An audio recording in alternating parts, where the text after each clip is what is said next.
أنا إسماعيل عبد قاسم tuuladan ku nool ceel cubay waxa weeyaan masaajidkan ayaan dhisnay masaajidkan waa masaajid sanadkan cusub baan dhisnay oo maaragtay bisha saka ayuu la kowsaday sanadka cusub oo hijriga marka masaajidkan waa meel tuulo oo iska tabareysan dad tabarley ah baan nahay marka masaajidka aad buu nooga dayacan yahay gogol buu u baahan yahay shamiid buu u baahan yahay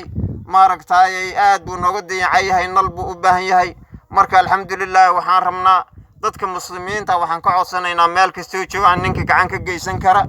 inay gacan ka geystaan maaragtay waana almasaajida lillahi falaa tad'uu maca allahi axadan baa la yiri waa guri ilaahi maaragtay qabiil iska male dad male maaragtay walaalaha muslimiinta ayagana walaala ah marka waxaan rabnaa masaajidka ninka wax ka geysan kara inuu wax ka geysta marka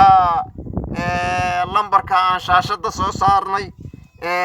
inay ku soo tuuraan ninkii wax heli kara ninkii $1 siin kara ninkii $2 siin kara ninkii $3 siin kara nin walba wixii tabartiisa ha ka geysa asagay u horeeyaan waa wax ka horeeya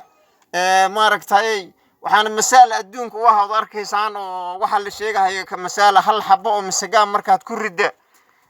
dhulka aad ku ridda sabuulka aad aragtay buu dhalahayaa oo maaragtay aad aragteen buu dhalahayaa oo hadii la aan la tirin karin inta xabbe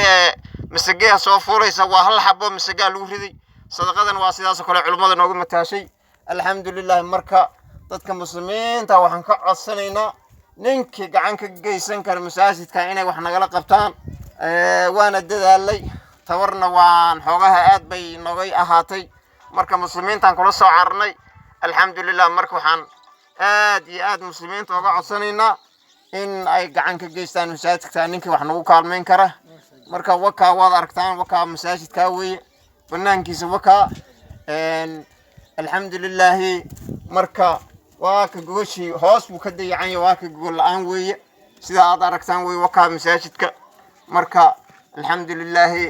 waxaan aad iyo aad marka muslimiinta uga codsanaynaa lambarka shaashada aan soo saaray ninka cala daacadallah wax heli kara inuu noogu soo rida wassalaamu calaykum anayna noo sheel gareeya leegna noo saara si ummadda muslimiinta u wada gaara marka sidaas aan codsanaynaa wassalaamu calaykum ورحمة الله وبركاته.